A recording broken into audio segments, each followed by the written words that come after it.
Hello friends, નમસ્તે, જય હિન્દ. હું છું ભૂપેન્દ્ર ગોસ્વામી. આવી ગયો છું તમારી સમક્ષ આજનો એક નવો વિડીયો લઈને. તો ઘણા બધા વિદ્યાર્થી મિત્રોના પ્રશ્ન હતા કે ડોક્યુમેન્ટ વેરિફિકેશન ક્યારે આવશે, તો એના માટે ડોક્યુમેન્ટ વેરિફિકેશનની લિસ્ટ છે, તો એના માટે વિડીયો બનાવો. તો આજે આપણે એ જ વિડીયો લઈને આવ્યા છે. વિદ્યાર્થી મિત્રો, ડોક્યુમેન્ટ વેરિફિકેશનની વાત કરીએ તો ઓગસ્ટની એન્ડિંગમાં કાં તો સપ્ટેમ્બર 5 તારીખ સુધીમાં આપણું છે કોન્સ્ટેબલનું ડોક્યુમેન્ટ વેરિફિકેશન આવી શકે છે.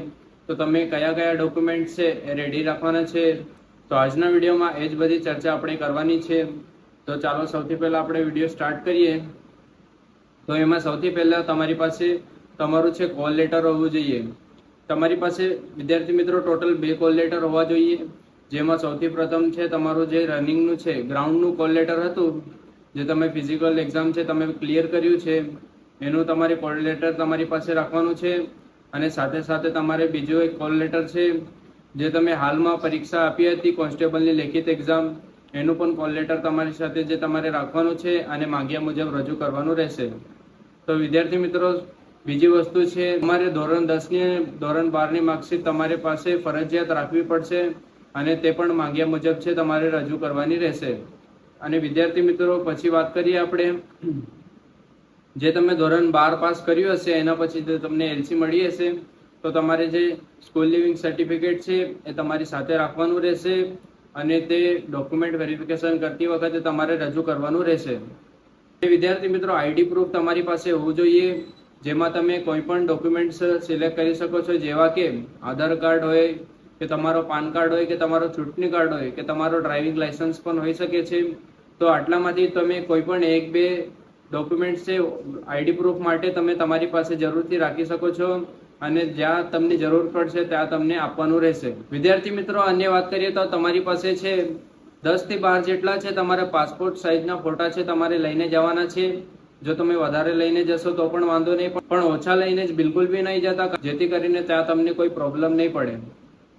અને વિદ્યાર્થી મિત્રો, જો તમે ઓબીસી, એસસી, એસટી કે ઈડબ્લ્યુએસ કોઈ પણ કેટેગરીમાંથી આવતા હોય તો તમારે છે તમારો જાતિનો દાખલો અચૂકપણે ફરજિયાત લઈને જવાનું રહેશે અને ત્યાં તમને જ્યારે પણ માંગવામાં આવે તમારી પાસે તો તમે રજૂ કરવાનું રહેશે.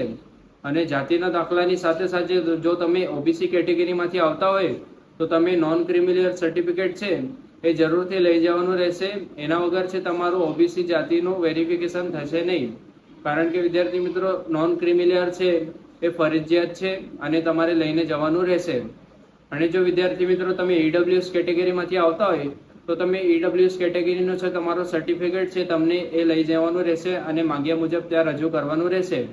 તો આનાથી અલગ આપણે કંઈ વાત કરીએ વિદ્યાર્થી મિત્રો, જો તમારી પાસે સીસીસી, CCC નો જો તમારી પાસે કોમ્પ્યુટરનું સર્ટિફિકેટ હોય તો તમે જરૂરથી લઈને જવાનું રહેશે. અથવા તો વિદ્યાર્થી મિત્રો તમારી પાસે CCC નું જે સર્ટિફિકેટ નથી તો તમે ગભરાવાની કે ચિંતા કરવાની જરૂર નથી. તમારી પાસે કોમ્પ્યુટર નોલેજ હોવું જોઈએ. એ વેરિફિકેશન માટે જો તમારે 10મા ધોરણમાં કે 12મા ધોરણમાં કોમ્પ્યુટર વિષય રહ્યો હોય તો પણ તમારે વાંધો આવશે નહીં. એટલે તમારે CCC સર્ટિફિકેટ હોય તો ચિંતા કરવાની કોઈ જરૂરત નથી. અન્ય વિદ્યાર્થી મિત્રો, આપણે વાત કરીએ, જો તમારી પાસે NCC નો સર્ટિફિકેટ હોય અને તમે ફોર્મ ફિલ કરતી વખતે જે નંબરનો સર્ટિફિકેટ તમે રજૂ કર્યો હોય ફોર્મ ભરતી વખતે એ તમે ત્યાં જઈને ડોક્યુમેન્ટ વેરિફિકેશન કરાવતી વખતે રજૂ કરવાનો છે. અને જો તમારી પાસે રમત ગમતનો છે, જો તમારો સર્ટિફિકેટ હોય સ્ટેટ લેવલનો તો એના પર માર્ક્સ તમને મળવાપાત્ર રહેશે. જો તમને ત્યાં જઈને ડોક્યુમેન્ટ વેરિફિકેશન કરાવશો અને જે તમારો સર્ટિફિકેટ છે ત્યાં ચેક થઈ જશે, તેના પછી ફાઇનલ મેરિટની અંદર છે તમારા માર્ક્સ છે જે ઉમેરાઈ જશે. વિદ્યાર્થી મિત્રો, તમારે બિલકુલ બી ચિંતા કરવાની નથી કે શું થશે ડોક્યુમેન્ટ વેરિફિકેશનમાં. વિદ્યાર્થી મિત્રો, બધા ડોક્યુમેન્ટ છે આપણે જે આ વિડીયોમાં કીધા છે તમે બધા રેડી રાખવાના છે, તો તમારે કંઈ વાંધો આવશે નહીં અને તમારે કોઈ ચિંતા કરવાની જરૂરત નથી. હાલ વિદ્યાર્થી મિત્રો, તમે મેરિટની છે એ ચિંતા કરવાની છોડી દો અને જો તમારા માર્ક્સ છે એ સારા થતા હોય, તમને એવું લાગતું હોય કે મારા માર્ક્સ સારા થાય છે, તો તમે જરૂરથી છે તમારો ટાઈમ છે મેરિટની ચિંતા કર્યા વિના તમારો ટાઈમ છે તમે ડોક્યુમેન્ટ્સ રેડી કરવામાં લગાવો. ફ્રેન્ડ્સ, આ બધા સર્ટિફિકેટ્સની આપણે કેટેગરી વાઇઝની વાત કરી, તો એમના વિશે તમારા મનમાં કોઈ પણ ડાઉટ હોય તો તમે કમેન્ટ સેક્શનમાં જરૂરથી બતાવી શકો છો, જેની આપણે નેક્સ્ટ વિડીયોમાં માહિતી આપી દઈશું અને તમારા મનનો ડાઉટ છે આપણે ક્લિયર કરી દઈશું. અને વિદ્યાર્થી મિત્રો તમારે છે એ જ ડોક્યુમેન્ટ લઈ જવાના છે, એ જ સર્ટિફિકેટ જે તમારે લઈને જવાની છે, જે તમે ફોર્મ ભરતી વખતે રજૂ કર્યા હતા તે જ ડોક્યુમેન્ટ છે તમારે સાથે લઈને જવાના છે. તે જ ડોક્યુમેન્ટ છે સેન્ટર ઉપર જઈને તમારું ડોક્યુમેન્ટ વેરિફિકેશન કરાવવાનું રહેશે.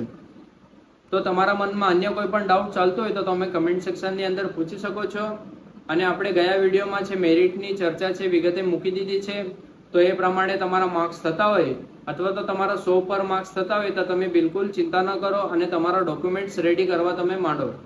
અને આના સિવાય વાત કરીએ ફ્રેન્ડ્સ, જો તમારા માર્ક્સ છે પોલીસ કોન્સ્ટેબલમાં સારા ના થતા હોય અથવા તમને એવું લાગતું હોય કે મારું નામ મેરિટમાં નહીં આવી શકે કે મારા માર્ક્સ ઘણા ઓછા છે, તો તમારે બિલકુલ બી નિરાશ થવાની કે ચિંતા કરવાની જરૂર નથી ફ્રેન્ડ્સ. કારણ કે આ એક જ પરીક્ષા નથી, આવી ઘણી પરીક્ષા આગળ આવશે વિદ્યાર્થી મિત્રો, જેમાં તમે તમારું બેસ્ટ પરફોર્મન્સ આપી શકો છો. આ પરીક્ષા જેવી ગઈ તેવી ફ્રેન્ડ્સ, હવે તમે ચિંતા કરવાનું બિલકુલથી છોડી દો અને આગળની પરીક્ષા જે આવશે એના ઉપર તમે ફોકસ કરો ફ્રેન્ડ્સ. ક્યાંક ને ક્યાંક તો જરૂરથી મેળ પડી જશે અને તમને કોઈક સારી નોકરી જરૂરથી મળી શકે છે. જો વિદ્યાર્થી મિત્રો કે આ એક આપણી એકલોતી પરીક્ષા નથી કે જે આપણી પરીક્ષા આપી દીધી છે અને એના પછી આપણી જિંદગી ખતમ થઈ જવાની છે. આગળ ઘણી બધી પરીક્ષા આવવાની છે. તમારા મનમાં આવું કંઈ ચાલતું હોય કે તમે કોઈ ગલત પગલું લેવા માંગતા હોય તો તમે સૌથી પહેલા તમારા પરિવારજનોનું જરૂરથી વિચારજો. તમારા માટે એ લોકો કેટલી મહેનત કરે છે અને તમારાથી એ લોકો એક્સપેક્ટેશન રાખીને બેઠા છે. એટલે તમારે કોઈ પણ ગલત કદમ ઉચકવાનું થતું નથી અને તમારે છે આગળની તૈયારીમાં ધ્યાન આપવું જોઈએ. અને વિદ્યાર્થી મિત્રો ઘણી બધી પરીક્ષાઓ છે એ આવતી જ હોય છે, એમાં આપણે બેસ્ટ આપીશું. તમારા મનમાં કોઈ પણ ડાઉટ થતો હોય અથવા તમારા મનમાં એવું કોઈ સોશિયલી પ્રોબ્લેમ તમારા મનમાં ચાલતી હોય તો તમે મને ઇન્સ્ટાગ્રામ પર DM કરી શકો છો. હું તમારી પ્રોબ્લેમ છે એ જરૂરથી સુધારવાની ટ્રાય કરીશ અને તમને આગળ મોટિવેશન આપવાની ટ્રાય કરીશ. વિદ્યાર્થી મિત્રો આ તો આજનો વિડીયો. આ માહિતી જો તમને ગમી હોય તો તમે ચેનલને લાઈક અને સબસ્ક્રાઇબ જરૂરથી કરજો અને તમારા ફ્રેન્ડ સર્કલમાં પણ આ વિડીયો તમે શેર કરી શકો છો, જેથી કરીને એ લોકોને પણ ખબર પડે કે કયા કયા ડોક્યુમેન્ટ છે આપણે રેડી રાખવાના છે. તો વિદ્યાર્થી મિત્રો આપણે મળીશું નેક્સ્ટ વિડીયોમાં. આજના માટે આટલું જ. જય હિન્દ.